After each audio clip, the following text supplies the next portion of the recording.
Okay, let's unpack this. We're taking a deep dive today into something that, well, it often feels a bit hidden, but it's actually, everywhere in our lives, surveillance. And not really the James Bond kind, more the subtle, everyday ways we're observed, especially with all the tech around us. Exactly. It's become quite pervasive. So we've gathered a whole bunch of sources, academic papers, some legal stuff, book excerpts, to really try and get our heads around the systems behind modern surveillance and, well, what it all means. Yeah, to understand how it actually works and impacts people. Right. Our mission here is to pull out the key insights for you. Like, how did surveillance even get to be this big thing? What does it really mean now? And crucially, how does it affect you? It's a fascinating history, actually, because the sources show surveillance isn't like a brand new invention tied only to computers. No, it developed over a long time. And initially, it was quite mundane, almost bureaucratic, just a tool for population management. So not about spies and secrets originally, more like counting people. Pretty much. Think about organizing big cities, running transport, public health efforts. Governments needed ways to keep track. It was tied into bureaucracy. Okay, that makes sense. But obviously something changed. Oh, definitely. There were key historical moments that really accelerated things. The Cold War, for instance, ramped up security justifications. But the sources really emphasize 9/11 as a major turning point. Yeah, that felt like it shifted everything. It really did. The sources are clear. 9/11 created this environment where surveillance tech could just expand incredibly fast. It was all framed under the need for security, protection. And that security argument just opened the floodgates. Basically, yes. It spurred policies like intelligence-led policing, meaning more resources for police surveillance data gathering. Right. But, and this is crucial, it wasn't just government. 9/11 also sort of supercharged the private market for this stuff through government outsourcing. So the government needed spy tech, they bought it from companies, and those companies thought, hey, there's a business here. That's a huge part of the dynamic. While government surveillance grew, the private surveillance industry absolutely exploded. These companies started getting their hands on just massive amounts of personal data. Wow. Sometimes even more than governments had, through all the commercial data collection happening online and elsewhere. You mean like tracking where I go with my phone or knowing I search for, I don't know, silly cat videos at 3 a.m.? Exactly that. All that incredibly detailed everyday stuff. And what's different now is how easily it can all be stored, mashed together, analyzed. It gives these companies huge insights. And potentially huge influence. Potentially, yes. Which brings us to, well, what is surveillance really? Defining it is actually a bit tricky. Because it's changed so much. Partly, yeah. And its history is so long, the word itself can just mean watching over. But modern surveillance, as the sources describe it, is more focused. It's observation with a purpose. Okay, and what purpose is that? The core idea coming through all the sources is that it's fundamentally about power and control. And importantly, this isn't just state power over citizens anymore. That power dynamic is massively present in the private sector now. How does that power work on the government side, according to the sources? Is it purely about stopping crime? Not entirely. The sources suggest governments benefit from control in ways that help rationalize systems or even generate profit in a broad sense. Think efficient bureaucracies managing the economy. A predictable population is easier to manage. Okay. And this often leads to expanding the private sector through partnerships and outsourcing, creating this kind of feedback loop. Okay, so historical roots in managing people, government control. But the really dramatic shift seems to be the private sector, the big tech companies. Absolutely. And this is where we really get into surveillance capitalism. It's a term Shoshana Zuboff coined, and it features heavily in the sources. She calls it a new economic order. A new economic order based on watching us. Based on claiming human experience itself as free raw material. Your clicks, your searches, your location, your likes, all of it becomes material for hidden commercial processes. Extraction, prediction, and selling those predictions. Wow. So my life online is just raw material. That's the concept. The sources explain it using the idea of behavioral surplus. Think about Google initially. They use search data to make search better. That's the service improvement. Right. But they realize all the extra data generated the surplus beyond what was needed for the service was incredibly valuable for predicting user behavior. And that prediction could be sold mainly for targeted ads at first. So all that leftover digital exhaust? became a product. Exactly. A hugely profitable one. And this, the sources argue, creates this relentless incentive to surveil more and more aspects of life. Information is profit, so why stop collecting? There's no natural limit, is there? Not really, unless it stops being profitable and technology keeps pushing that boundary further out. And if it's so profitable, do companies just sort of ignore the downsides, the ethical questions? Well, one source introduces this concept called infrastructure imperialism. Okay. The idea is that these incredibly profitable tech companies can use their wealth and influence to basically build out their data gathering systems first and deal with any social or legal blowback later, sort of innovate now, ask forgiveness, or lobby extensively later. So, okay, we have the profit motive, but why has this big data surveillance been accepted so readily? It can't just be the tech existing, can it? Good question. The sources suggest looking at it from two angles. There's the technical rational driver we just talked about, efficiency, prediction, profit. That's the surveillance capitalism engine. Makes sense from a business standpoint. But there's also an institutional perspective. It's not just rational calculation. It's also shaped by wider societal beliefs and structures. Beliefs about security, for instance. The idea that more surveillance keeps us safer. That's part of it. And bureaucracy plays a role, too. Even though it seems mundane, bureaucratic systems needed for modern life also tend to favor data collection, both for government aims and by creating opportunities for private companies through collaboration. It helps normalize it all. And then there's this concept, instrumentarian power. Sounds serious. It does, doesn't it? It's another Zuboff idea from the sources. She uses it to describe the unique kind of power wielded by what she calls Big Other, this huge digital apparatus. Big Other, okay. It's not like old-school totalitarianism forcing you with threats. It operates to what she terms radical indifference. Radical indifference, what does that mean? It means your actual human experience, your feelings, context, intentions, they don't really matter to the system. You're reduced to data points. The goal is to monitor, predict, and this is key, modify behavior on a mass scale, but without any real interest in your well-being or individuality. Just the data outcome. Modify behavior, how exactly? The sources talk about the reality business. It links to this vision of ubiquitous computing tech woven seamlessly into everything, collecting intimate data from real life, then using that data to subtly shape your actions. How do they shape it? Are there specific ways? Yeah, the sources mention techniques like tuning small nudges, like notification timing or how things are ordered on your screen. Then there's herding, manipulating the choices or context, like how a map app might route everyone. And conditioning, using rewards like likes or streaks to reinforce certain behaviors. Wow. It's all geared towards making behavior more predictable and controllable, usually for commercial gain, like getting clicks or purchases. This sounds like it has just massive implications for us as individuals, for society. Huge implications.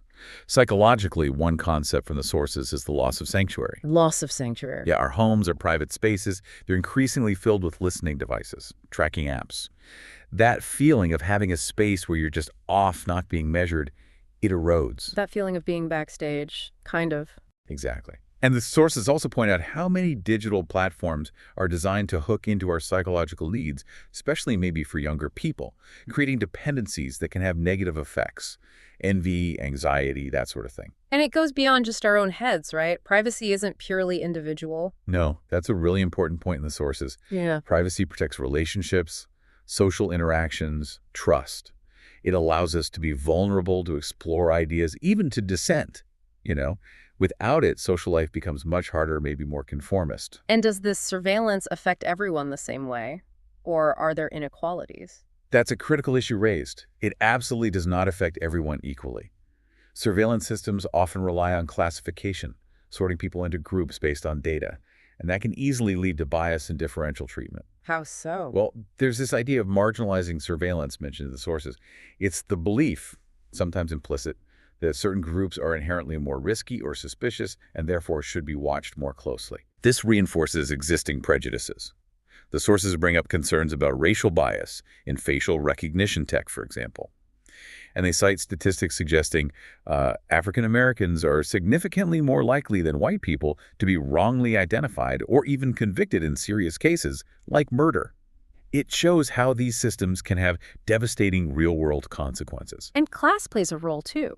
Yes, the sources note that class and race often intersect with privacy. Poorer communities frequently face more invasive forms of surveillance, sometimes described as just raw displays of power, compared to wealthier individuals who might have more resources to protect their privacy. So the data, the algorithms, how they're used, it can all bake in and even worsen existing societal biases. That's a major concern highlighted. And it's not just government. Commercial classification also targets groups differently, which can shape opportunities, create echo chambers, and lead to unequal experiences online and offline. Given all these problems, what does the legal side look like? Have we developed ways to push back to protect privacy? There's definitely a legal history here.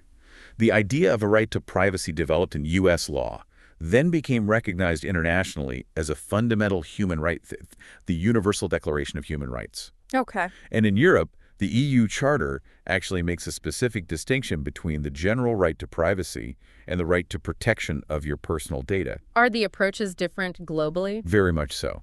Germany, for example, has this concept of an informational self-determination, the right to control your own data. The U.S. system, as the sources describe it, has been more piecemeal, though there are newer state laws like California's CCPA trying to address data protection more directly. Europe's GDPR is seen as more comprehensive. The sources also mentioned decisional privacy in the U.S. context. Right. That's a strand of U.S. law focused on the right to make personal decisions, often about family, body, health, without undue government interference. Cases like Griswold v. Connecticut about contraception are key examples. And Roe v. Wade was related to this. Yes, according to the sources, Roe relied partly on this concept of privacy regarding abortion. However, the sources also note impartially that legal interpretations change. The Dobbs decision in 2022 overruled Roe, with the Supreme Court stating the Constitution doesn't confer a right to abortion, returning regulation to states. It shows how these legal protections aren't necessarily fixed. So it's a complex and evolving legal area. You mentioned GDPR in Europe. What are its main ideas? The GDPR lays out core principles for data handling. Data use must be lawful, fair, and transparent. It should be collected only for specific, limited purposes. That's purpose limitation. You should only collect what's necessary data minimization. Data must be accurate, kept only as long as needed, and handled securely and confidentially. And who's responsible for ensuring this? Crucially, the organizations processing the data, the controllers, are responsible. They have to demonstrate accountability, prove they're complying. Okay. Are there ethical frameworks to help decide if a particular use of data is okay? One influential theory discussed is contextual integrity, from Helen Nissenbaum. The basic idea is that data flows are acceptable if they respect the norms of the specific context. Meaning? Like, you expect your doctor to handle your health information, but you probably don't expect your supermarket loyalty program to sell it to an insurance company. The context, who's involved, what data, under what understanding, defines the norms. That makes intuitive sense. It does, though critics mentioned in the sources point out that norms aren't always obvious, and sometimes existing norms might not even be ethical. We've definitely seen situations where privacy bumps up against other values, haven't we? Like public health. Absolutely. The COVID pandemic brought this into sharp focus with contact tracing apps. Huge debate about balancing health needs with privacy risks. Right. And the sources highlighted concerns, especially in places like the MENA region, that governments might use such tools for broader surveillance without enough transparency or ways for people to object, potentially leading to human rights issues. Was there a specific case mentioned? Yes. The sources discussed the case of Malcolm Badali, a security guard and blogger in Qatar. He wrote about migrant worker conditions and was allegedly targeted, possibly via a phishing link, then arrested, convicted for spreading misinformation, and deported. It raised alarms about how tech could be used to target activists or critics. And the Dobbs decision also raises health data privacy concerns. Yes, the sources point to worries about the privacy of women's health data, especially data collected by period tracking apps or other commercial health services in light of changing abortion laws. Finally, thinking bigger picture. The political implications. Surveillance capitalism sounds like it could really challenge democratic norms. That's a major theme. Zuboff in the sources goes so far as to call it potentially anti-democratic, even using terms like a market-driven coup from above. A coup from above, that's strong. The argument is that it fundamentally breaks from traditional capitalism's social contract. People become primarily data sources, not necessarily valued consumers or citizens in a reciprocal relationship. And it promotes that radical indifference. The value is in the data prediction, not the truth or social good. So if fake news generates more clicks and data, then the system might favor it, regardless of the damage, according to this view. It concentrates knowledge and predictive power in private hands outside democratic accountability. That's a sobering thought. And the sources add a warning.